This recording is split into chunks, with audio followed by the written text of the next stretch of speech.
Okay, we have more difficulties here. Mm. We have the progressive hardening of typical patterns of thought and behaviour, which may not always be positive, even after a lifetime of practice, and how to deal with the sheer increase of unpleasant physical and mental experiences at a time in one's life when creative powers might be diminishing. Well, one has plenty of opportunities to practice patience, and that is obviously one of the Buddhist virtues. I think from what I've seen, one of the weaknesses that very old people are most likely to be subject to is frustration and impatience and even anger. Because you can't do what you used to be able to do.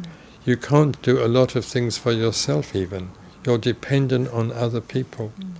And other people are not always at your beck and call, even if you're in a hospital and being looked after by nurses. So you can get very frustrated and even very angry. And as a Buddhist, I think that's what you have to look out for.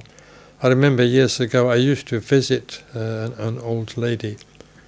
She was well on in her 80s and she was in a nursing home, and I used to go to visit her because she used to attend one of the meditation groups I was taking in one of the towns outside London.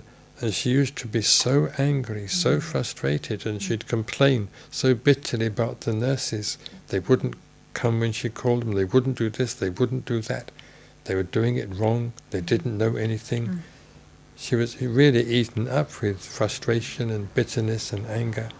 And I think very old people who are very frail and physically dependent upon the care of other people are very liable to get into that sort of state. And I think if one has spent one's life practicing the Dharma, one should perhaps prepare for this and be ready to meet it and to recognize what is happening and what the dangers and the temptations are at that particular time of life when you're pretty helpless.